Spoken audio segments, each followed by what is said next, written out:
You are live. Okay. Good afternoon.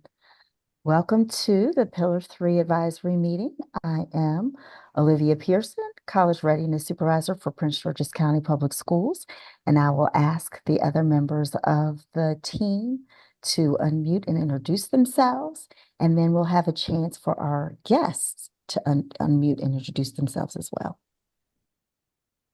Good afternoon, everyone. I'm Kirkland Murray, Local Workforce Development Director for Anne Arundel County, Maryland, and President of the Maryland Workforce Association. Good afternoon. I'm Nona Carroll, Deputy Director and Chief Program Officer with the Maryland Business Roundtable for Education. Hi, everybody. Dave Harper, Workforce and Academic Programs at Chesapeake College on Maryland's Eastern Shore. And I pass to Robin Werner if she's audio connected. Hi, everyone. I'm sorry, I'm just walking back from our tech department getting my audio issues fixed, but I think I got them fixed just in time. I'm Robin Werner, Director of Teaching and Learning for Talbot County Public Schools. Okay, awesome. Thank you.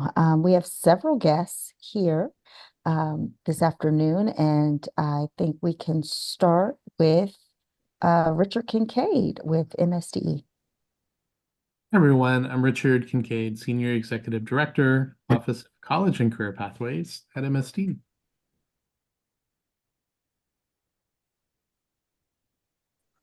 I'm happy to jump in. I'm Rachel Stevens Parker, Executive Director of the Governor's Workforce Development Board, which of course includes the Career and Technical Education Committee. Thanks for having me today. Welcome, welcome. I see Anthony is next on my screen. Anthony, if you wouldn't mind unmuting. Sure. Good afternoon, everyone. Anthony Featherstone, Executive Director for WorkSource Montgomery and Montgomery County's Local Workforce Development Board.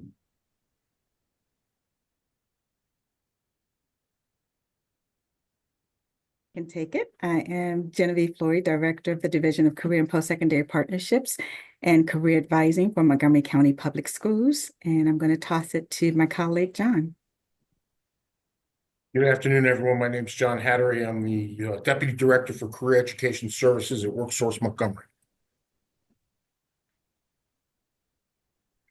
And I'm not sure who's left. Well, here I'll jump in because John is always a hard act to follow. My name is Brandon Butler. I'm the Executive Director of the Maryland Workforce Association. I can jump in. Hi, everyone. Good afternoon. I'm Christy Dreyer, Vice President of Academic Programs at Cecil College and the current chair of the Chief Academic Officers for Maryland Community Colleges. Okay, Hi, everyone. I'm Gretchen Cheney with AIB. And Olivia, we have another team member who's jumped on. Yes. Very important one at that. Isha. Absolutely. Hi, I'm Isha, and I'm the student member for Pillar 3. Okay, welcome everyone. Great to see you. We're going to start with updates from the AIB from Gretchen. Sure. Thanks. Nice to see everyone. I just was thinking about the Pillar 3 elements, what we might give you an update on. I think the big thing, obviously, is the AIB board meeting is Thursday of this week. And the plan is to approve a number of LEA blueprint implementation plans that have several required elements to them, one of which is the career counseling MOUs, if they need to be revised or updated. We looked at those as well. So the plan approval will sort of allow for release of FY25 blueprint funds. So it's kind of the first year that funding's been tied to plan approvals.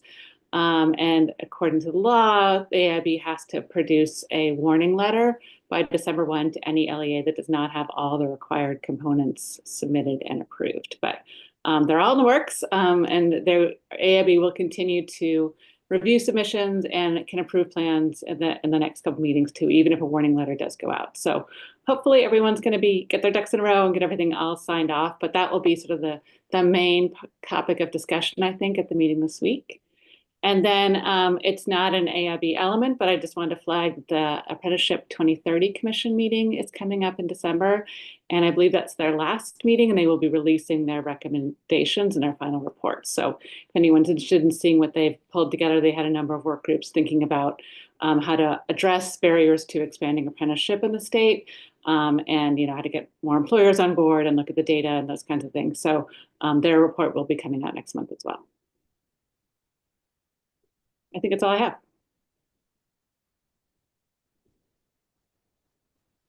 Thank you, Gretchen. Sure.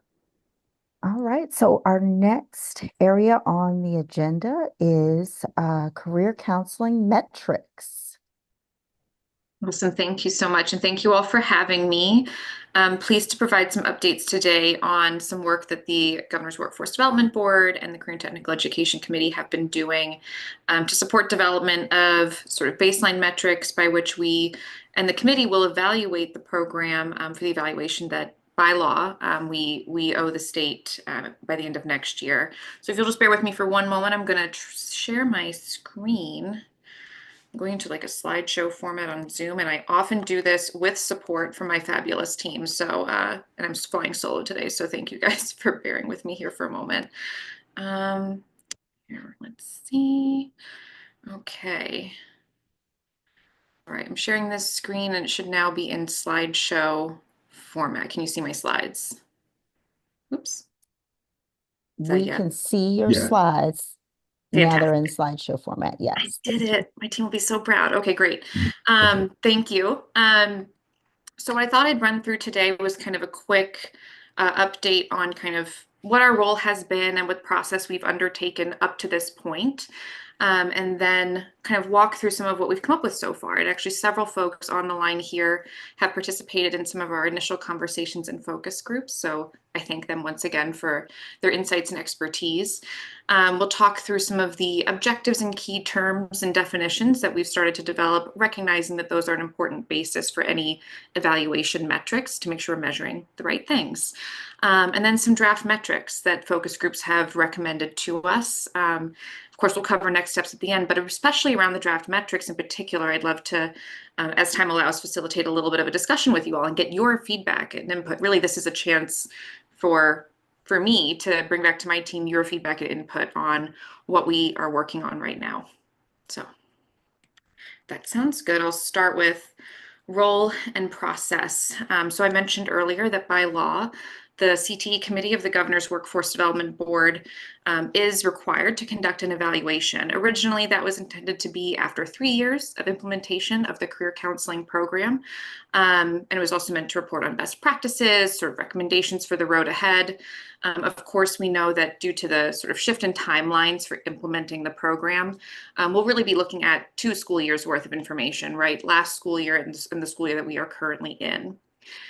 To prepare for this evaluation, we've been working with state and local partners to develop our metrics, as well as any associated definitions and objectives to really use as the basis for this evaluation. And we are trying to move quickly this fall, recognizing that sort of in year 1 of the program, there wasn't really a state entity sort of laying out what these metrics would necessarily look like. And so we kind of took on that role to sort of start to develop these and communicate these out so that partners, LEAs, local workforce boards, community colleges understand what information we're going to be looking for and hoping to gather and assess. We've also been supporting technical assistance here and there along the way. So working closely with partners at MWA, MSDE, the AIB, and our community college partners, and contributing a bit of budgetary support to MWA to subcontract technical assistance for career coaches. And we've been really pleased to be able to provide some support for that. I think we recognize that the coaching program across the state could benefit from additional support and technical assistance beyond what we've been able to support ourselves, certainly. But that's sort of the role we've played so far. Any questions on this piece before I move on? I thought I heard someone come off mute, but I'm not sure. Okay. All right. So what have we been doing once we've taken on this role? The AIB sort of been kind of pivoting this to this piece to us, starting in kind of spring, summer. We began with collaborative discussions at the state level with AIB, MSDE, MWA, and Educators Cooperative, who's been providing some support to career coaches through MWA. We sort of laid out some initial sets of objectives, definitions, And sort of that's where we really started with our baseline earlier this summer. In September, at Raising the Bar, we convened a focus group to kind of go over some of these objectives and definitions and start talking about what types of metrics we needed to collect. We just convened the second of the focus groups of local partners. So thank you to all of you again who've participated and came back. Latifa Durant, who is our AIB supported strategic facilitator, facilitated that discussion and came away from that with some recommended metrics from the group, which I'll talk through later today and later here and get your feedback on. And from here today, after we kind of gather your feedback, we're also going to be gathering feedback from focus group participants directly, kind of sharing out sort of a more fleshed out list of potential metrics, getting feedback from our local focus groups, and then hopefully bringing that into a discussion in the December 11th public meeting of the Governor's Workforce Development Board. The goal there really being to make sure we're having a conversation about what are the goals of this program, what do we need to know about the program to really assess what's been going on and make any recommendations around best practices for the future. And hearing that from not only all the partners represented in the career coaching program are represented on the Governor's Workforce Development Board. There's also a wider range of industry representatives on the board than there are on the CTE committee. It's just itself. So we wanted to make sure we had that discussion with the broader body in a public setting before the CTE committee kind of says, yep, these are the metrics that we're going to use for our evaluation. After that's all done, our goal is hopefully by the end of the year, we know what we're working with and we're able to work with the AIB, MSDE, MWA, et cetera, to make sure these metrics are integrated into the various reporting mechanisms. Our goal is to not create any new reporting mechanisms that any of our local partners have to deal with, but instead to kind of funnel this through reports that they're already providing to the state, whether that's to MSDE or to the AIB. Any questions on what I walked through here before I go into the good stuff? Okay. Great. All right. Well, first we'll talk through some objectives and some of the definitions we've been working with up to this point. This reflects actually some of the revisions from the last round of focus groups. So you can see here kind of what some of the changes have been, but I'll instead kind of for our time focus on where they stand now. So based on, again, that kind of state partner work, some of our local focus groups, we have 3 objectives outlined here for the career coaching program: explore, connect, and empower. And I won't read through all of these here, but you'll see the idea here is to really make sure there's guiding exploration, right? This is about helping students explore any multitude of careers and post-college and career readiness pathways, really facilitating real employer connections and connections to the world of work and careers, and empowering students so that they feel like they kind of have a path and they're able to explore paths, maybe change paths during their course, from late middle school through high school, and that they're prepared with plans and empowered with plans beyond their high school education and beyond graduation. Any comments or feedback here on the objectives? How do these kind of resonate with how you've been thinking about what the coaching program is about, or is there something that you feel is really missing here? Seems clear, Rachel. Thank you. Sorry, David, go ahead. It seems clear to me. Oh, good. Okay. I was gonna say we're getting to my favorite part where I start asking you guys stuff. So anyone else, anything that really looks extra great or anything you feel is maybe missing from what you've been thinking about for the program?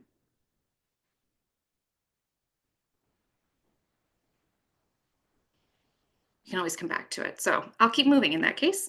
I'm going to take it in the meantime as a resounding, this at least looks pretty good, if not great. That's how I'll take it for now. So moving to defining some key terms, we also recognized, and we're hearing from local partners, there were a number of terms kind of in the blueprint around the career coaching kind of statutory language that could be taken a lot of ways, and that it's worth defining as we release metrics that we're collecting data for, so people just know what they're counting, what they're looking for. So for instance, what are career coaching services or career coaching activities? That can be defined a whole lot of ways. So we wanted to try to create a definition that was not too limiting, because we want to support and foster and collect information on the innovations happening at the local level as these programs roll out, but wanted to be inclusive of a number of types of activities that we know many jurisdictions are partaking in. So you'll see those listed here, ranging from assessments to goal setting, decision-making, general support and encouragement. And of course, when we talk about metrics, it'll be really interesting to talk about, kind of how do these funnel into metrics and collection methods. We also worked on a definition around individualized career coaching, another one that's really been kind of a big question mark. And the state partners sort of put together, along, including the AIB, some more extensive potential guidance around this definition in particular. And this really kind of summarizes it. And again, we've gotten feedback on this from our local partners.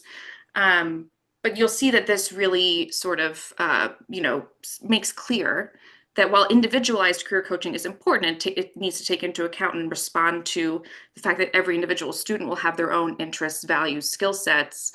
It is not expected to always take place one-on-one. That was kind of the biggest question, and of course, a feasibility concern, given sort of the disconnect between the idea of doing one-on-one with every student with the realities of caseload, student to career coach ratios, and funding constraints.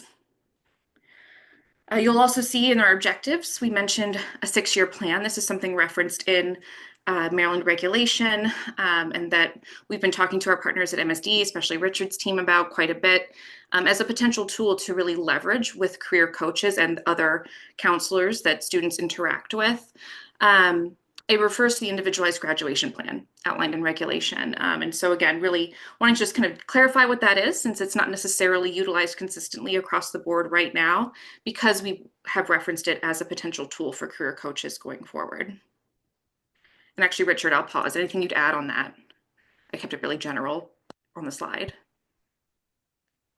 Nope. I think this is really great. And then if anybody has any specific questions about 6-year plan or the individualized coaching, happy to dive into that. Just a quick question. So Rachel, on this slide and the slides before, I did see that it was strengths, interests, and values. However, in this first line, I see skills, interests, and values. Thank you. Yeah, it's a good flag. Honestly, I think that is just an oversight on our part. Oh, okay. Okay. Thank you, though, for pointing that out. That's consistency is key when these are getting finalized. So thank you.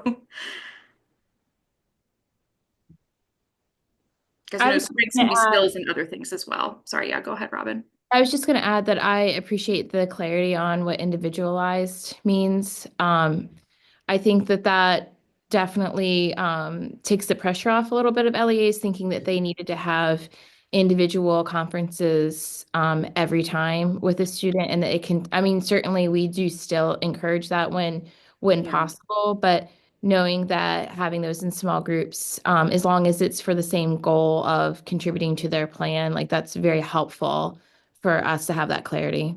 Great.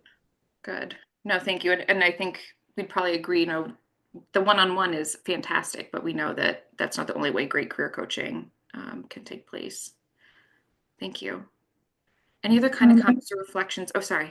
Did I hear someone? All right. Yeah, I did have a question about the individualized career coaching, and like about the one-on-one aspect of that, how it can be done in a group setting. How would you differentiate between those different career opportunities and then really hit a student get that student to where they want to be when they're not getting that individualized career counseling? Yeah, and before I respond, I'd love to welcome any of my local colleagues who have been doing this to chime in. Sorry, Robin, I can answer that of how we've done it in Talbot. So that's a great question. So the way that I've seen it in our district is it first was done through our platform that we use for students to do like their needs assessment or their strengths finders. So they take different self-assessments that help connect them to top career clusters based off of that data. So we use the platform Pathful, and it helped them do that. And then our career counselors and our teachers, all of our secondary teachers have access to Pathful and students' data of, what strengths, what careers they're interested in, what career clusters. From there, our career counselors pulled out small groups of students based off of those career clusters and did small group lessons with students who had similar interest.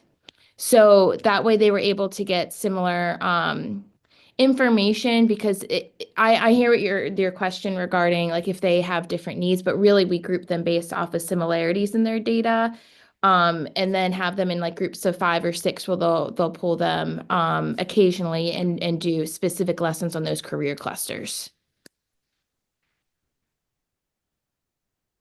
Thank you. John? Hi, that is a really great question. And, Montgomery County, given the scope of our mission and the number of students from 6th to 12th grade, we really understood that an individual meeting with a student was not going to be possible. Just wasn't going to work. The math didn't work. And so we chose in our program design to install a foundational language based on John Holland's RISEC code, and then facilitated conversations around strengths, interests, and values. So young people would then be able to claim their RISEC code, overlay their strengths, interests, and values, and then you're going to hear in a little while about how we layer some experiential learning things there. So each individual person hears the language, learns the language, thinks about and discusses in a group setting mostly their strengths, interests, and values. We take a survey at the end. The survey goes in real time back to the career coach. The career coach then can circle back around and talk to either groups of students, as Robin mentioned, or even do some one-on-one work. So that's how we've approached it in Montgomery County. You'll hear more about that in a little while. So Caroline County, I believe it is, they've come up with what I think is one of the good ways of looking at this. They're looking at 3 different tiers. So your first tier is that group, large group classroom, pushing into the classrooms and doing a lot of what you've heard today from different people about doing those assessments around strengths, value, and values to really understand, and then getting that information to the career coaches, and then then the career coaches can do small individualized groups or bring in guest speakers or organize field trips or activities around students' interests.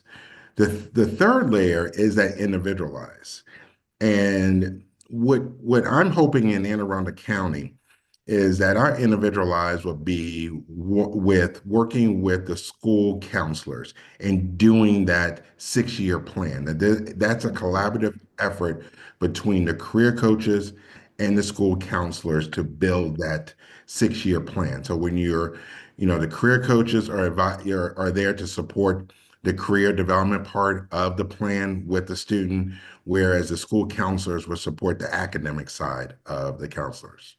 Well, for the students.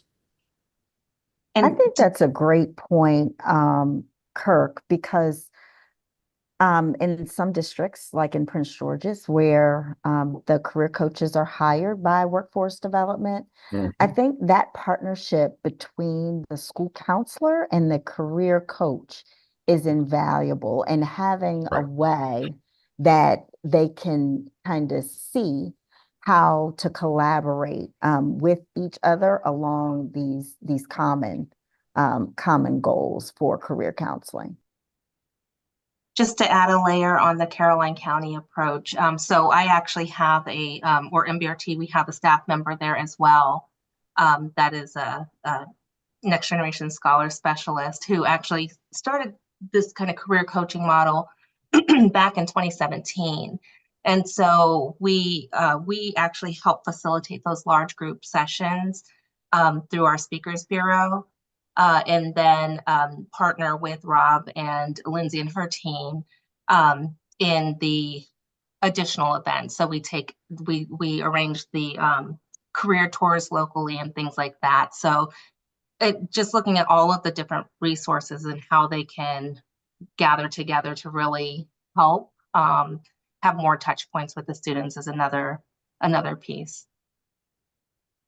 Nice. I just was going to add too that some of the events that we've traditionally done, we've had our career counselors help plan them in a way that it's more individualized, even though they're large events.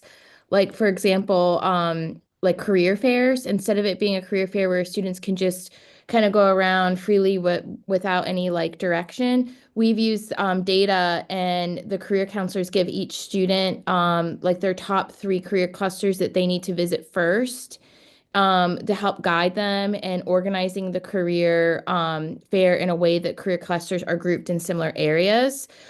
So everyone's going to the same event. You're not having one-on-one meetings, but it was individualized plans for those types of events. And we have our middle schoolers and our 5th graders go and they do tours of our CTE programs and apprenticeships, and those get individualized as well, so that they can go to like their top, clusters that align with their data. So even practices that we have done in the past, doing those data aligned strategies, I think help make them more individualized.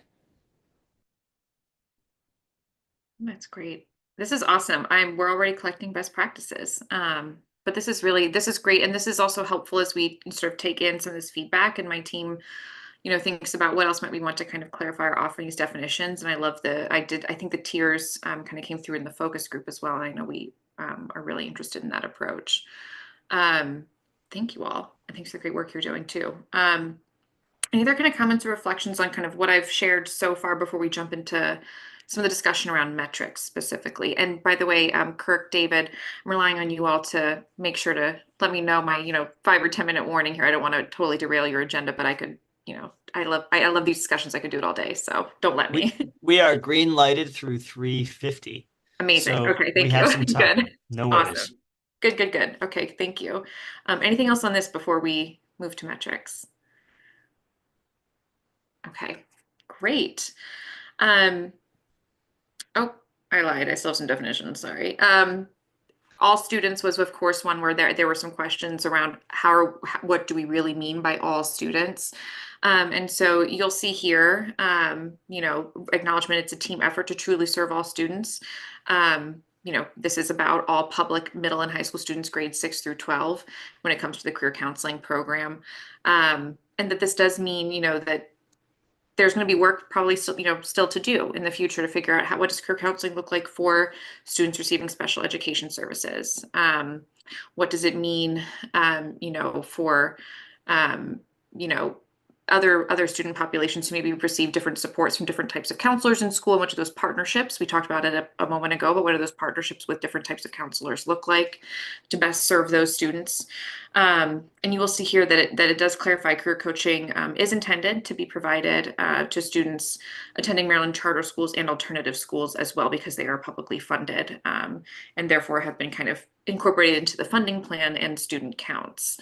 And then we also kind of high-level definition of organizations that can be engaged in career counseling. And again, this is one that's not meant to be limiting, but we wanted to kind of establish some inclusive kind of baselines. We're talking about organizations like X, Y, and Z. So you'll see here, we know employers, of course, will be engaged, nonprofit organizations that can partner to deliver these services, wraparound supports, trade associations, you can kind of go down the list here, recognizing that as we move into the metrics conversation, you'll see this reflected. We do want to kind of get a sense of the scope, the breadth, who's being engaged in which school districts, and how is that contributing to programs.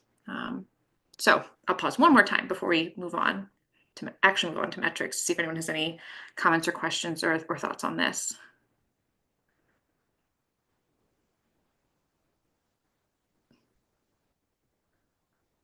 Okay. All right. Moving into our metrics discussion. So we've always kind of started the conversations with our focus groups to just kind of level set, make sure it's clear what the goal is and is not when we're setting evaluation metrics. So of course I mentioned, our evaluation of the program that the CT committee must do. That's really, again, geared toward elevating best practices and promising practices within the program that would inform the future of the program. So we want to be doing, gathering information and issuing guidance through this process that's going to inform career coaches and all the partners about what data we're hoping that they can collect.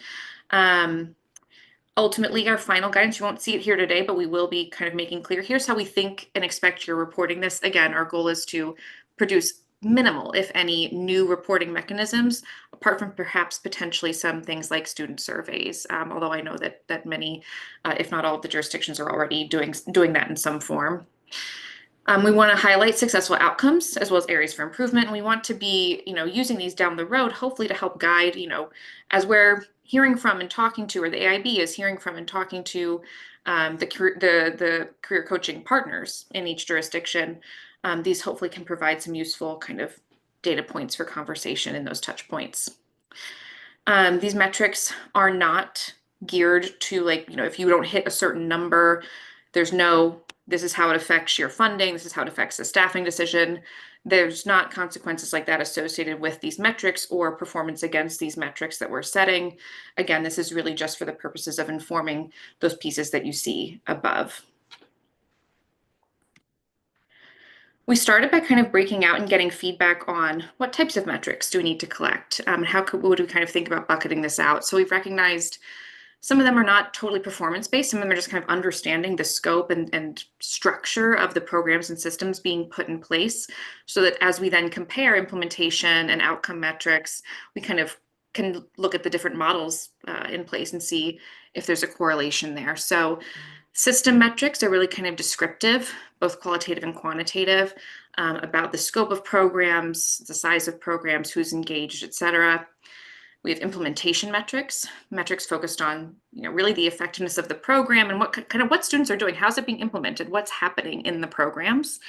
And then long-term outcomes, really that longer-term effectiveness, what are students experiencing as a result of being, as a result of receiving career coaching support and services.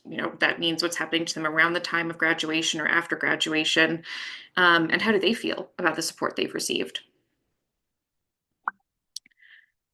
So we had a couple of focus groups, like I said, and so this, I have the slides, so I'm not going to walk through them, but this is just to, I'll provide this as a takeaway resource to you all as well. But this is to kind of show some of the things that really got thrown up on the screen live during our last focus group on November 12th. Some ideas of, what might desired impact or student level outcomes of career coaching look like. So you'll see people recognize post-CCR plans, post-college and career readiness plans are in place, and they're aligned to their career goals and to their post-high school plans. Students sort of have developed an ability to evaluate, make decisions about career opportunities and aligned academic choices. More students are maybe trying things like apprenticeships or credentials. That's something the focus group brought up too. More students are matching their interests with pathway enrollment in CTE programs of study. So again, just kind of some highlights here from what the focus groups shared. We also had sort of a question around specifically in middle school, because we know it's going to look different really with every grade level, but certainly for middle school and high school. What data points might tell us if it's been effective in middle school? So you'll see here some suggestions around, can we measure how many students have successfully identified strengths, interests, and values coming out of middle school, career clusters of interest, how many understand graduation requirements and how their pathways toward CCR might align with their interests and with their graduation plans. Kind of, are they starting to develop those plans? And this is again where that 6-year plan is potentially seen in the future, at least as a powerful tool to support sort of this planning and guidance process. And here's actually, you'll also see the tiers referenced. And so I believe that is where we heard some of that feedback around the tier system come up in the focus groups as well. And then finally, we did this kind of same thing in the discussion for how we might know if it's been effective in high school. And you'll see some similar metrics in some instances, but really with more of a focus on how many students are kind of getting to CCR after they hit being college and career ready in 10th grade, how many are kind of ready with a pathway identified, how many are completing a pathway at graduation. We had some suggestions around some things like that, as well as kind of just more refinement, right? It's a little more general in middle school. Maybe students are starting to get a little bit more specific about some of their interests as time goes on.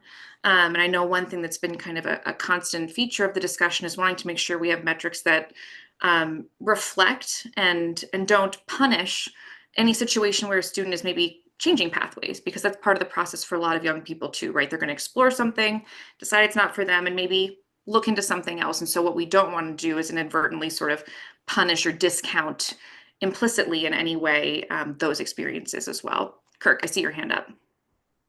Yes, this is a suggestion. Yeah. Going back to the middle schools, I think it's also important that in the middle schools, we start talking about those post-CCR pathways and students start applying for those. I know some of those post-CCR pathways, you have to almost be ready to apply once you start going into high school. So I think it's really important to make sure that students are really educated to those post-CCR pathways, understand what they are, understand what the deadlines are based on their school system when they need to apply for those different programs. So there's maybe a metric around kind of how many students are applying in the case where their pathway of interest requires that at that time, right? That might be something, yes. I mean, that's helpful. Okay. And you took up to me kind of right where I want to go. So I wanted to kind of like briefly kind of highlight some of the feedback we've been getting in the focus groups. This is not comprehensive, by the way. As those of you who've been in the focus groups know, I did not hit everything I know that came up in those really rich discussions. But I'll get now to kind of back to those 3 metrics buckets, kind of what draft metrics we've started to draft coming out of this feedback process here. And this is where I'm going to want to get your feedback. So I think what I might do is just quickly go through all 3 buckets and then come back to system metrics to start with to dive into your feedback. I think it might be helpful to go through all 3 so you kind of get a sense of what's in each category before jumping into really kind of dig in on one category. So first, some draft system metrics, again, kind of starting to put feedback kind of down on paper as concrete metrics, looking at things like the planned and actual spending. On things like salary and wages, et cetera, kind of where's the resourcing for the program going, number of planned and actual hires, and different types of hires, right? So there's coaches, there might be data analysts, there might be program coordinators. We want to make sure that we're capturing information on coaches' ability to access students to provide career coaching services. That's probably done through a survey of career coaches themselves, probably conducted by a state entity. As well as coaches' ability to access school staff to support their work in providing services, whether that's school counselors that they need to be partnering with or other staff they may need to access to support their ability to do their work. And because the blueprint does require bias training, we are going to be kind of required to make sure we're capturing information on coaches completing bias training as well. We recognize it's not the only type of training coaches probably can, should, or will be receiving or have been receiving, but that is one we know we need to measure. Going to draft implementation metrics. I'll quickly walk through these. We have number of career coaches assigned by grade band, so we can kind of like for across middle and high school, how many career coaches are being assigned out, and what do their caseloads look like. Number of students with created or updated 6-year plans, again, kind of by grade level, each grade year. Number of organizations engaged in career coaching activities by industry cluster, if relevant, if we're talking employers. And that organizations engaged goes back to that definition I shared earlier. Types of activities conducted with middle and high school students, participation numbers for each activity. And again, we had some sample activities, again, inclusive, but not limited to a list in that definition I shared earlier. Number of students who have identified their strengths, interests, and values by end of 8th grade. That kind of came right out of the focus group. Number of 10th grade students who are college and career ready and have selected a post-CCR pathway. We want to collect that by pathway type. What are they choosing?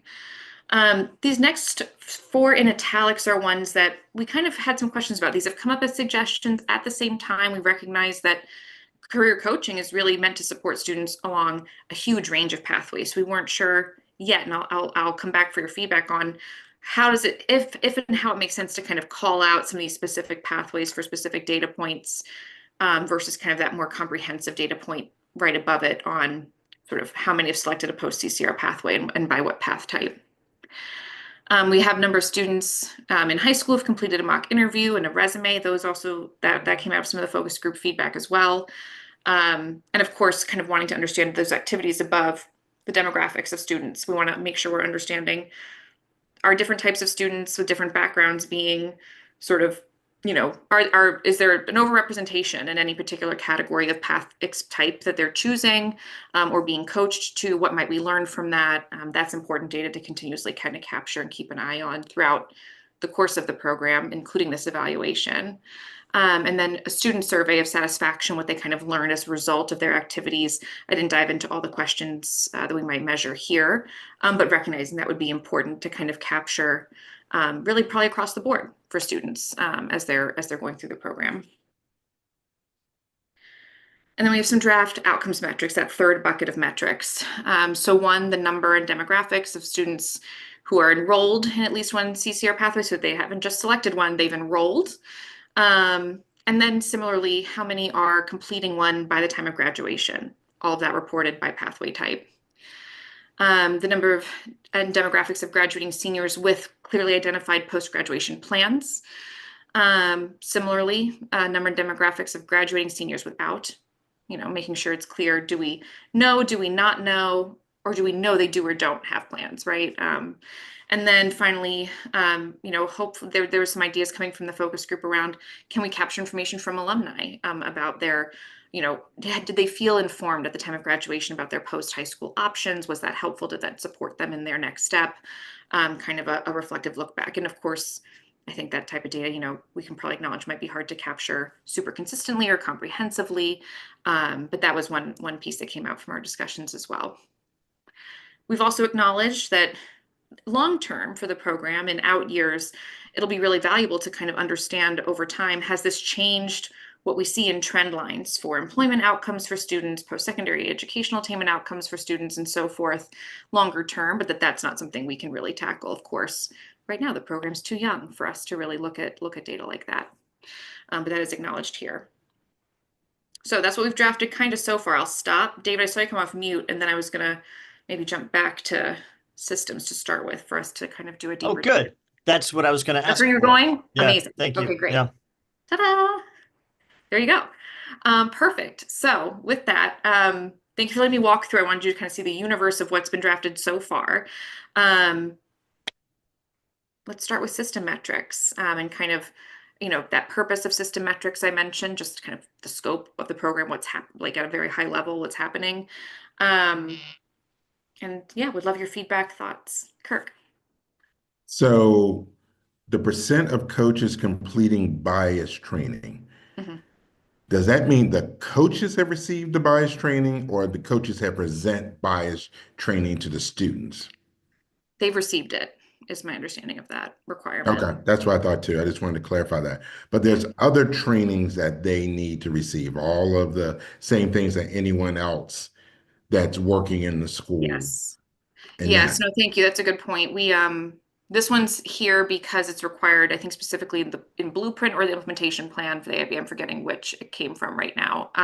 But you're right, anyone working in a school is going to have additional required trainings.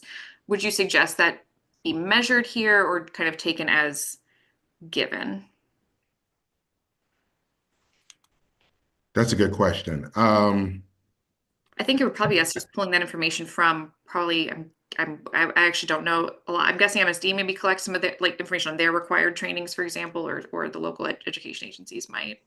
Or whoever is hiring the career coaches, having them report that career coaches have received all required trainings to be in the school system, in the schoolhouses. If the bias training is something that you want to call out specifically because it's in statute or in implementation, I think that's fine, but I think just checking off that all those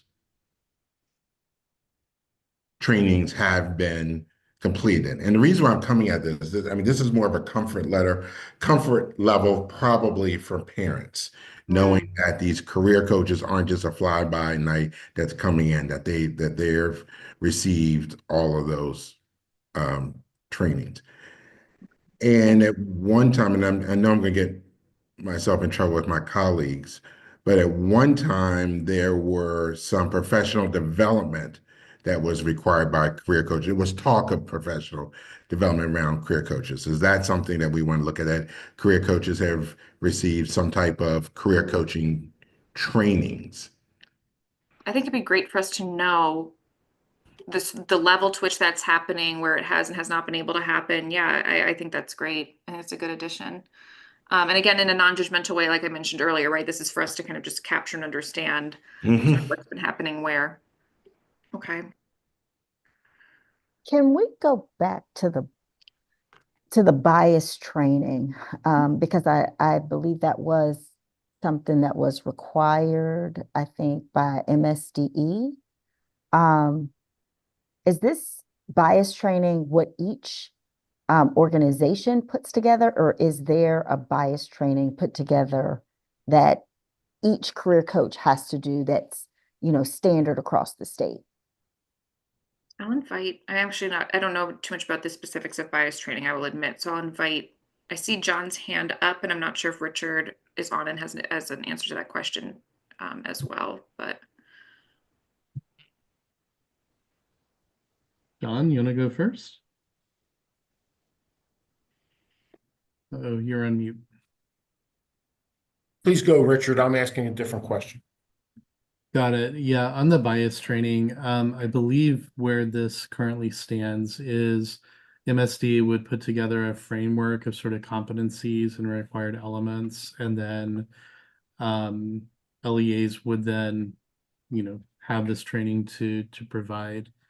I don't know if that's where it's actually going to stand, right? And so some internal conversations around training and sort of the type of training and how the training sort of might be conceptualized, what needs to be systemic, what could just be sort of competencies and build. So that's sort of where we are. And my hope is there's a better answer sooner rather than later, because I know that this is one, called out in the law, but two, it's really important that on an annual basis, having, this sort of training as a foundation is going to be necessary, both as we onboard additional coaches, but also as we begin replacing, coaches through attrition or other means. So we want to make sure that the bias training is in place squarely. More on that later. I don't know that I have enough answers yet, right? And I'll jump in as well with from an MWA perspective. We've been investing very heavily in professional development of the career counselors, career coaches that we have been working with. Specifically, we had the convening thanks to the AIB and the Governor's Workforce Board CTE Committee. As well as MSDE for sponsoring a day-long convening back in February. Of course, we had Raising the Bar, where we focused on an entire post-conference on career counseling and youth apprenticeship, as well as we've had collaboratives of career coaches and at MWA meetings so that we can connect and they can learn together. We're going to do more of that. As well as MWA Learning on December the 2nd and 3rd is having another cohort of workforce and career development certificate or certification training, in which 3 industry recognized credentials, national credentials, are being offered to those who participate. As well as another reception back in November. So I think we have a opportunity here. MWA's perspective is that we have an opportunity to learn as a system and to continue to grow as a system. And so that's one of the things that we've been continually pushing the envelope for professional development. Just checking in on the time. We may want to offer some feedback on implementation and outcomes, and then also offer an electronic opportunity for feedback, just so we can give our Montgomery County colleagues some time. Thoughts, Kurt, Olivia? So if I can jump in with my question that maybe can be answered offline.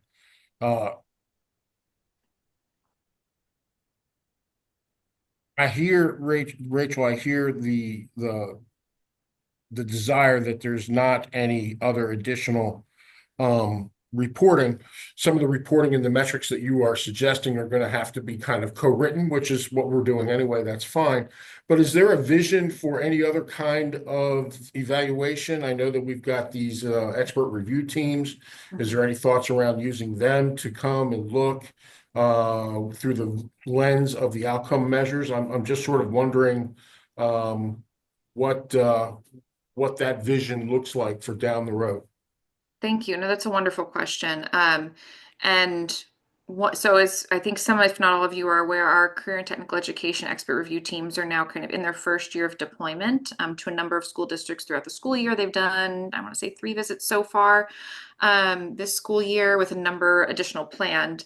And our thought is that once we do have these metrics kind of agreed upon and established, and we know like which reports they'll be kind of funneled through, our expert review teams can use these in dialogue with the schools that they're visiting. Up to this point, we did this in our pilots last year too. Those review teams do meet with and talk with either some of the career coaches in those schools specifically, or a coordinator, kind of however that particular district sets it up with us. And so I think that's absolutely something where we see an intersection there to get some really kind of qualitative input, but wouldn't want to duplicate concrete, like qualitative data collection and create more work in that sense. If I might, Yeah, please. just make a quick suggestion. Yeah. You know, this data metrics, these outcomes that we're talking about have been important. We've been, you know, Brandon's been sick of me talking about this for a year or so. Yeah. But almost as important as deciding what we're going to measure is the how we're going to measure. And so we should probably give some thought to that, or have you give us some of the guidelines and the processes that you are envisioning for this work, so we can be prepared with the information in the format when you come to visit. We can be prepared with the information in the format that you are looking for. No, that's absolutely, I think 2 pieces to that is absolutely the intention in the kind of final, like whatever we put out. As far as getting feedback on like the best ways to do it, I also think our team would really like that. So perhaps as a next step here after this, I'd love to make sure you all have some more time to provide some input on these as we're continuing to draft over the coming week to 2 weeks. Just again, ahead of that next discussion with the board, with the Governor's Workforce Board on the 11th of December. And maybe what we can provide is not just this deck, but perhaps something that sort of signals, here's where we're thinking it gets collected, or how we're thinking, just in brief, whether it's a student survey collected by whoever, or, you know, we would specify whoever, of course, or whether it's through the annual career coaching report to the AIB, so we can start to maybe get some feedback on even that piece too. So I'll talk to my team about whether we can have that ready. Robin. I'll be brief. I know we're already behind schedule, but a couple things I wanted to just bring up for feedback is keeping track of the pathways that students are on would be difficult depending on the grade level, and also in comprehensive schools, it's much more common for students to be doing multiple pathways because it's accessible for them. So I'm speaking from the comprehensive school, and I could see it being challenging for us to identify a pathway. And I guess something to consider is, could we identify students on more than one pathway at a time? The other is for program numbers. I've sat on multiple calls regarding dual enrollment, advanced, academic pathways and AP and CTE. And it feels from the LEA position that we're being asked to increase all of these numbers at once, which is mathematically impossible. So I think that one thing we want to consider when that is being asked as a metric, that it's not necessarily we're going to see fluctuation year to year with students and cohorts. One's going to go up, one's going to go down. And I think that that's something just as a state we need to recognize as a reality, and it's not necessarily something that an LEA is doing poorly. If one goes down, it's impossible for them to all go up. My last comment is when surveying students, that maybe we consider we're already surveying students in climate surveys every year that's required. So when we have opportunities or things that are already required by COMAR, maybe if there's a way that we can build in some of these aspects into those surveys so that we're not doing more than one assessment at a time. So that's great. And that's not something that's easy to do. I know that like that's already something that's in place from MSCE, but just kind of throwing that out there as an idea, for the future. No, that's great. Those are all some really concrete comments that we can take back to both our local focus group certainly, but also to the state planning team that we're kind of working with on, like, for example, student survey, is that feasible? And I really like these other points you raised too, and things that we need to make sure that when we're actually kind of issuing metrics, we acknowledge, in addition to some of those other acknowledgements I had, right? Because you're right, all the numbers can't go in the same direction at the same time. So that's very valuable. Thank you, guys. I know that was really probably just the beginning, and you have other items on your agenda. And so what I'd like to do is coordinate, Kirk and David, I suppose we'll coordinate with you to get this, and potentially if we're able to get kind of like a little bit more info on where we're thinking some of these pieces could get collected. Just get that to you all with a timeline for those of you who have time. I know you're all super busy, to provide any additional feedback you may have. We'd really welcome that ahead of our December 11th conversation. So Rachel, what is your timeline? And this is one of the things that this group does, is that we like having information like this presented to us, and then we make recommendations. So when would you need those recommendations from this group? Absolutely. So if I get you guys something today or tomorrow, it says the 25th here for state and local feedback, that timeline, like yesterday to next Monday. I would love to give you guys through Wednesday, the 27th. I know it leads bumps right up into the holiday, but that would be the target for this round of feedback anyway. And then what else I'm going to ask? If you could share this deck with Brandon, we can make sure you get feedback from MWA too. Absolutely. Absolutely. That'd be great. Thank you. And similar for other groups that you all interact with, happy to be casting a wide net on input. Thank you. And if we could get this deck also, and we can link it into our agenda, which is also public, that would be great. Great. And I was thinking about something that Robin said, and even the ability of students to move amongst different post-CCR pathways, as we're thinking. And it doesn't necessarily mean that they have a different career goal. And so I think the beauty of the blueprint is, students, there's multiple ways to get to certain careers. And so for students, the ability to be fluid with some of that, while they still may be on the same career goal. They just have multiple ways to do it. Definitely. And like I said, I think we don't want to implicitly discourage or seem like we're discounting when that happens, because that's still a success, right? That's still a win if a student's figuring out the right pathway for them toward their goals. And so this group's kind of, brain power around how that might reflect itself in things we can try to measure and evaluate when we tell the story, this time next year. I will really appreciate that. Thank you. And yes, I'll coordinate with David and Kirk to share this and some other materials with you all. Great. Thank you all. This was really wonderful. I appreciate your time. Well, Rachel, thank you. And thank you for all the hard work that you and your team are doing. And we really appreciate the Governor's Workforce Board and the CTE Committee jumping out and taking the leadership on this, because this is something that has been kind of hampering progress. So I appreciate you and your team's leadership on this. So I think now we want to transition over to hear how this is actually happening in a local area. So to introduce our guests, I'm going to turn it over to my colleague, Brandon Butler, to kind of set the stage for this and what work has been done so far with the LEAs, the local workforce boards, and the community colleges, and then have the largest school system in the state share how they've been implementing this program. Thank you, Kirk, and greetings from Atlanta, Georgia, where I am right now at the Southern Regional Education Board meeting, state leaders meeting, talking about Maryland's approach to career counseling. We're actually going to be on a panel discussion tomorrow with Jennifer Borsick and of Carroll County Public Schools, as well as Corinne Marino from St. Mary's County Public Schools. I told them before I'd come up here that I would give them a shout out. So there we go. But I think we have a couple other things that we've done as an association to promote career counseling and promote particularly Maryland's story. not only bringing experts from around the nation into Maryland to assist with career counseling, but also to promote Maryland's approach in engaging local workforce boards. And so, Kirk and I have been to the National Association of Workforce Boards. We were joined by our colleagues in the Carroll Workforce Board at the Southern Regional Education Board in Nashville during the summer, as well as Kirk and I are taking our show on the road once again to San Antonio, Texas, for the Association of Career and Technical Education that is in a few weeks. So I need to, I guess, update the PowerPoint presentation for that one.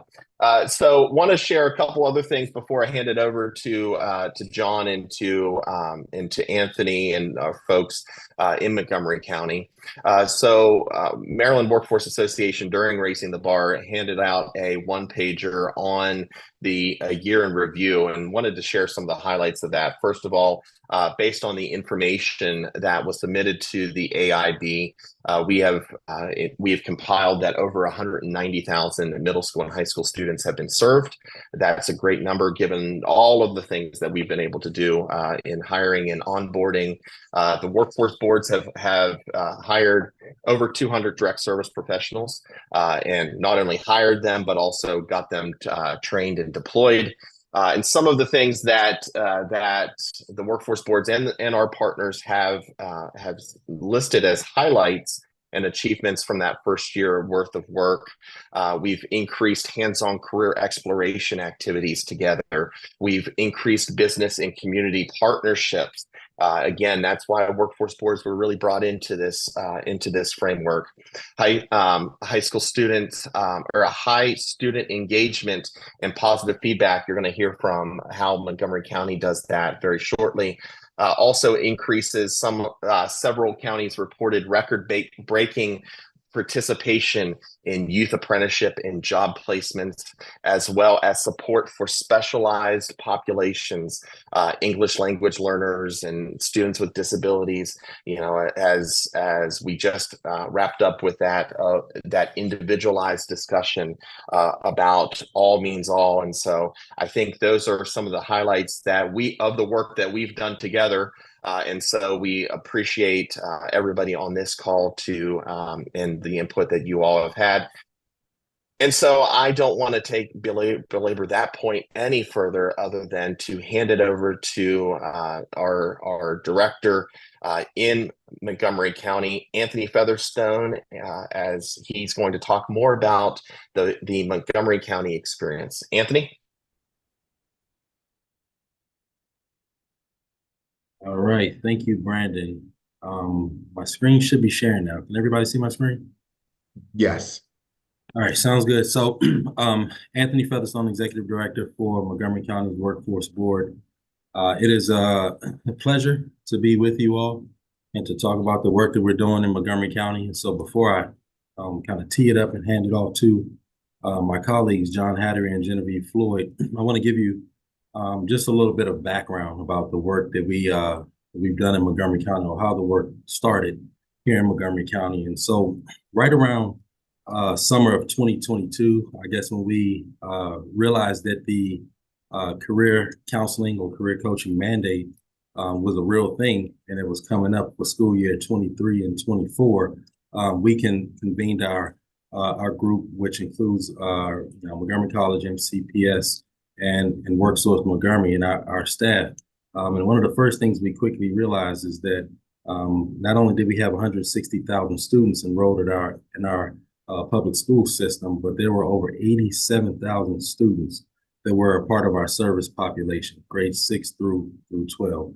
And so, Rachel, we appreciate your definition when it comes to individualized career counseling, because one of the first epiphanies that we had was that individualized does not exist when it comes to 87,000 students in a meaningful way. That sounds like a lot of cracks that students can slip through and kind of get left behind when it comes to career counseling. And so one of the things that we really wanted to accomplish is to have a program rooted in equity, so that there was a level of impactful career coaching and career counseling for all 87,000 students. And so we knew we had to think big. We knew we had to think school-wide. We knew we had to think system-wide. And we also knew that we needed help. Help when it comes to developing a program design, implementing that program design, but with the equal partnership and the great relationships that we had already had coming into these conversations in 2022, we needed help with just facilitation so that each partner, had an equal seat at the table.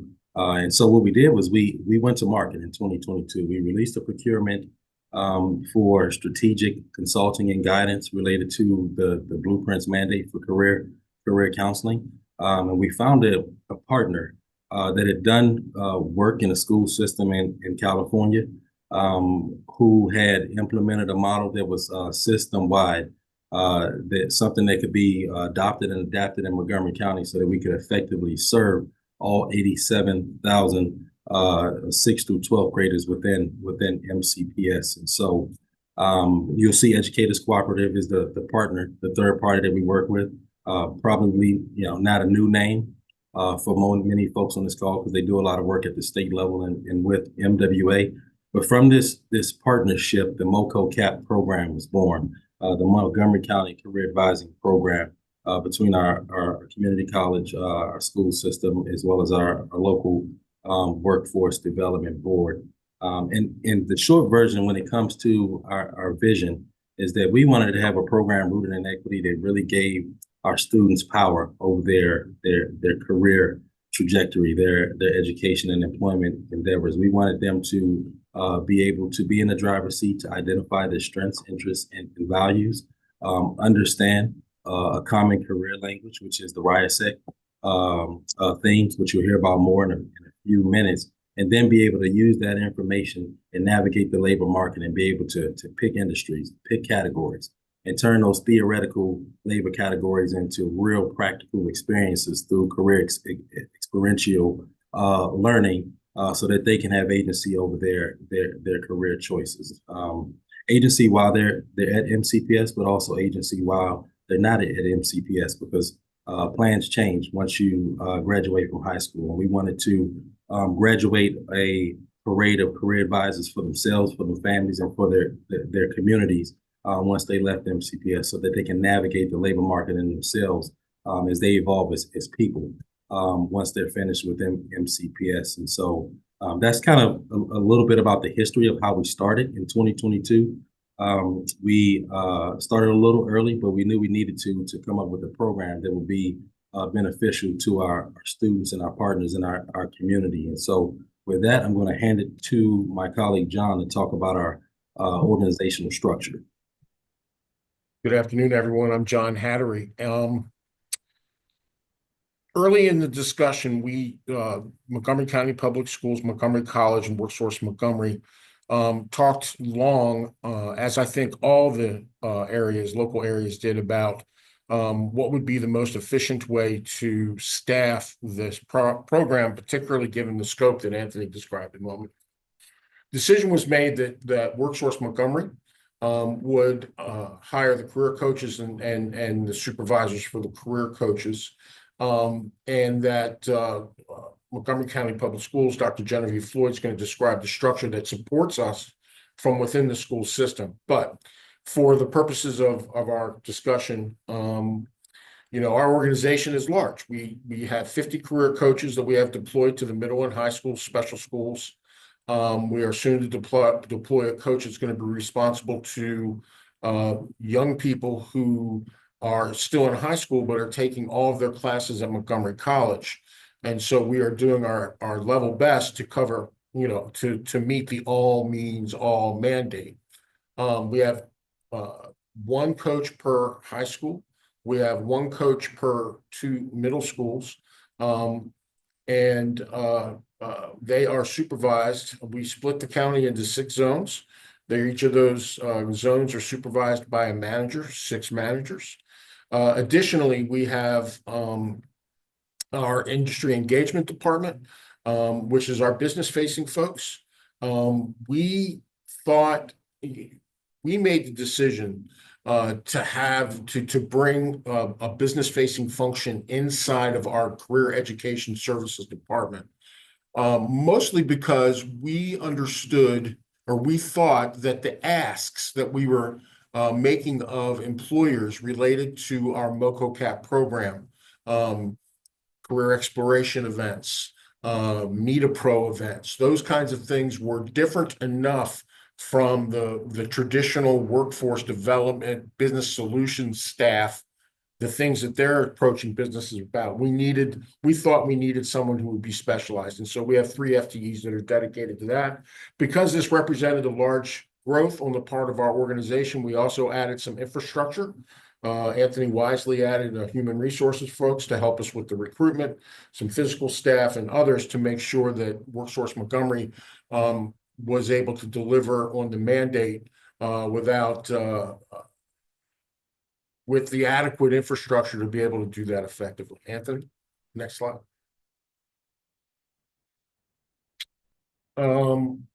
I should mention that in addition for this year is that we've added the Director of Operations, which supervises the managers, as well as a Director of Training. We were talking about training with Rachel a moment ago. We took a different tack in Montgomery County. We have a registered apprenticeship with the U.S. Department of Labor Office of Apprenticeship. Those standards were registered about a little over a year ago, and we were pleased to be able to recognize the first 6 career coach apprenticeship completers in our program. And when I say in our program, that also includes in the country, because the occupation that we have standards registered in, we're the first entity to have standards registered of apprenticeship for education and career advisors. That happened today at our National Apprenticeship Observance and Career Fair, which was which is part of our business-facing operations, their activities here recently. So how do we do individualized? With the help of our partners from Educators Cooperative, we have adopted what we call a foundational language, the RIASEC, John Holland's RIASEC code. And we are doing our best to make sure that every Montgomery County 6th through 12th grader understands what the RIASEC is, what each of those letters represents, and help them and facilitate them to an understanding of which of those 3 themes, as we call them, they identify with. There are people who are social by nature and they want to help. Is that me in my career path? Maybe, maybe not. Realistic are the doers, people who like to look back at the end of the day and know exactly what they've accomplished. Investigative. So people who like to drill down into details. We help young people through all different modalities. Sometimes we use manipulative, sometimes we use sorting activities, sometimes we do this in small groups, large groups, and the like. But essentially helping young people understand these themes and how they relate to occupations. One of the reasons that we chose to go with the RIASEC rather than Myers-Briggs or many of the other strengths, any of the other assessments that are out there, there are a bunch. But as you all know, but we thought was important is that the U.S. Department of Labor's ONET code is all broken down by RIASEC themes. And so as a workforce development entity, we thought it was important to keep that consistency. It would make that jump that much easier for us. It would be easier for us to introduce young people to occupations that way. Anthony? So here's where strengths, interests, and values come in. We want young people to think about what their strengths are. We want them to really kind of drill down into what truly interests them and what they value in the workplace. Because if you get a human occupation fit, that is the first and biggest piece of what I always call the 6 pieces of the employment puzzle. An example, my wife is a high I. She is a lawyer by trade. She drills down into details. If I need the answer to something, I just ask my wife and she will get it for me. She loves the law. She loves the precedent. She loves looking for the details. She loves looking for the exceptions. My daughter, Catherine, is just as high an I. The difference is that she has no interest in the law. Her interests lie in science. Her interests lie in STEM and IT, particularly. but she wants to drill down and figure out how those molecules interact when she took her chemical engineering degree. That's the difference. So the theme is investigative, attention to detail. The interest is what pushes people to various occupations. Anthony? So, career advising key job functions, we published a field guide that tries to guide our 50 career coaches on what it looks like on the daily. But essentially, we have career coaches who are meeting with young people in large groups, in small groups, and in one-on-one situations. And then they are facilitating conversations in partnership with our industry engagement folks to do some experiential learning. We use what's called a dialogic approach, which is a really fancy way of making sure that we're having conversations with young people. We were not convinced as a planning group that sitting young people, and I don't think anybody's doing this around the state, but we just knew we couldn't do it. It was tempting to sit young people in front of a computer, have them do an assessment, and then tell them what they were going to be when they grew up. That wasn't what we were going for. So we took a big swing at this. We wanted to deploy a dialogic model, and we wanted to deploy our career coaches to start these conversations. They also are interfacing very closely with school personnel. Many of our career coaches actually sit and have their offices in the counseling offices at the high schools. Many of our career coaches are sitting in on the work-based learning team meetings. Many of our coaches are sitting in on the career champion team meetings and working closely with other school personnel to overlay our program in a school-wide fashion. Dr. Floyd's going to tell you more about that in a moment. Anthony? And at this point, I get to hand it over to Dr. Genevieve Floyd from Montgomery County Public Schools. Thank you so much, John. What you heard earlier was that there was a need for us to provide support to the WorkSource Montgomery team. They are coming into our schools, into our buildings, and they need to be supported. So in addition to the WorkSource Montgomery hiring a cadre of individuals to support our students, we thought it was important and valuable to hire a team to support the coaches while they're in our schools. And what you see here is a chart of the structure. So under career and post-secondary partnerships and career advising, this is the career advising team. I have a coordinator who works on the team with 2 specialists, 2 curriculum support teachers, and 13 career advising cluster leads. And so I'm going to just tell you very briefly about what it is that the career support teachers and the career advising cluster leads do on slides that are forthcoming. So with that, Anthony, you can move it to the next slide, please. John actually spoke about the apprenticeship model, the only and the first in the state and in the nation. To stand up the related instruction, there is a collaborative effort. So MCPS, we provide professional learning on a regular basis to the coaches. It's important that they are aware of our policies, our regulations, our programs, and more. So we provide the professional learning to increase their knowledge about MCPS. Educators Cooperative, also our consultants, have a Canvas course that all of the career advising coaches must complete as a part of their apprenticeship model. In addition, here in the county, we, MCPS, collaborated with Montgomery College and the universities at Shady Grove to stand up 9 career competencies. We heard loud and clear from our employers that our students are bright, they have the academic knowledge, the technical skills, but we needed to strengthen what is called by many soft skills. We call them career competencies because we know they're not soft, they're challenging, they're hard, they're essential. And so Montgomery College with universities at Shady Grove and our MCPS staff, we collaborated to detailed and line out those 9 career competencies. And so the career advising coaches are also, we share that information with the career advising coaches so they are aware of the career competencies and they can infuse that into their work with the students. Next slide, Anthony. Now, one of the positions I noted on the chart was the career advising cluster leads. These individuals work very closely with our career coaches. In the photo, you'll see one of the career advising cluster leads that we have surrounded by her coaches. And so they provide a variety of supports to the coaches. They help them navigate the school community. They help participate in champion team meetings. I'm going to talk about the champion teams momentarily. They serve as a liaison. So they are really hands-on and in the buildings with the coaches supporting their work. They are assigned multiple schools and therefore assigned multiple coaches that they support in a cluster model, hence cluster advising leads, or career advising cluster leads rather.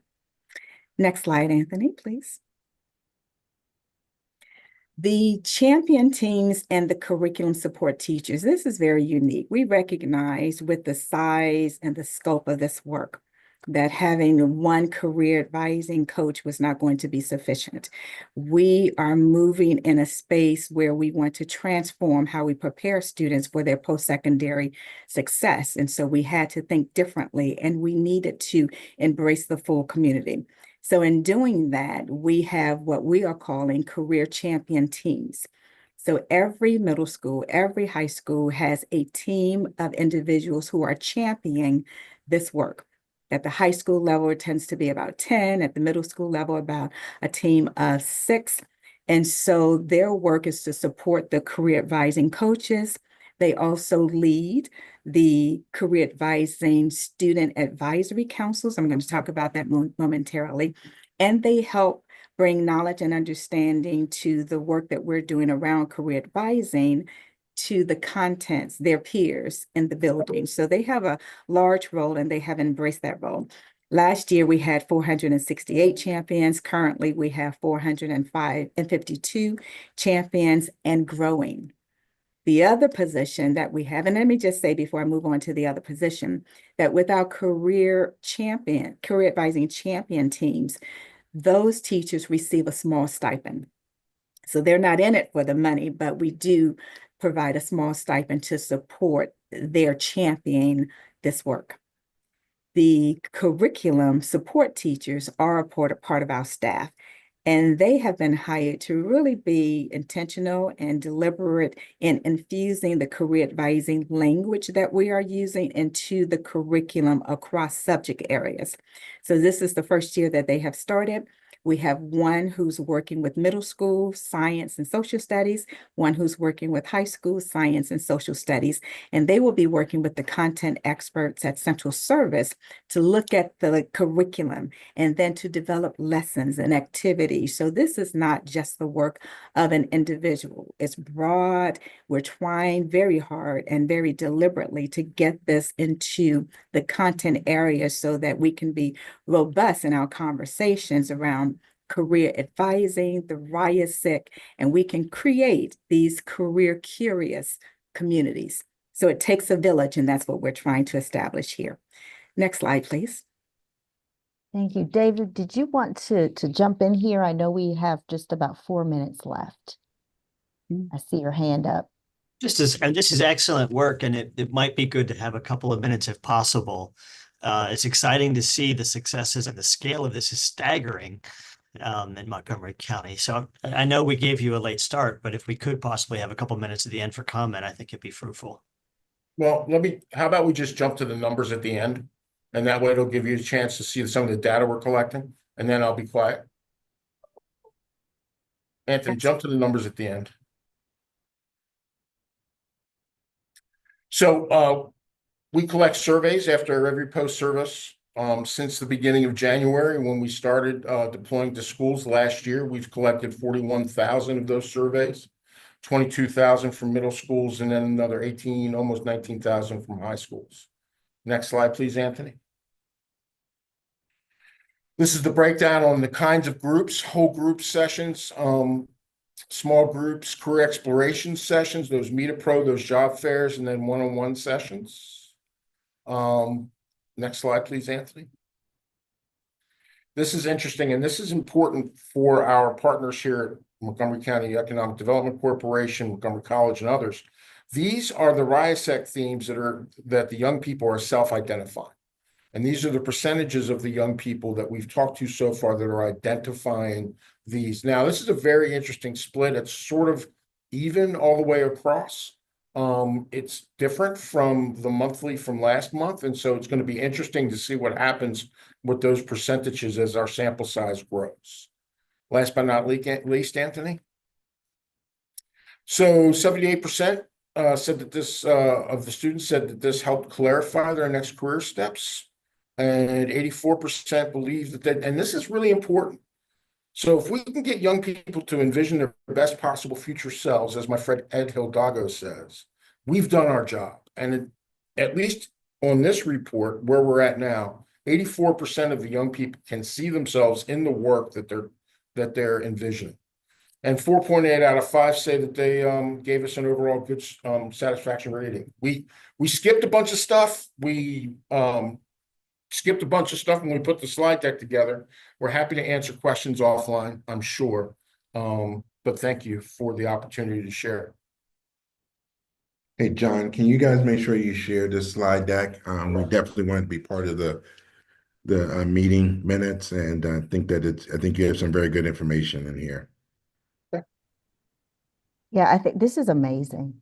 This is absolutely amazing.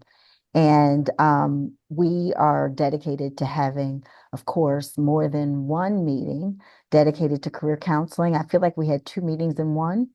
And so I don't know how much time we have today, but I'm sure we would love for you guys to come back at a later date, because I think there's a lot here that the rest of us in the state can gain some insights from. The data we shared is only the top line data. We have a pretty robust data set that we're only now just sort of understanding how to slice and dice.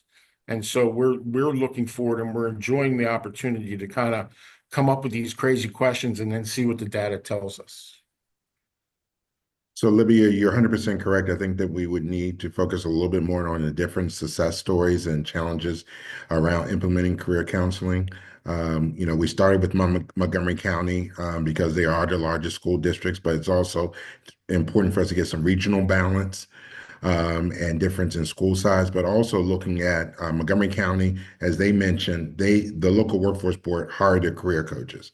I think it's also important to get some successes around when the LEAs have hired the career coaches too, because we're doing it different ways and really seeing where those best practices are that we can all learn from.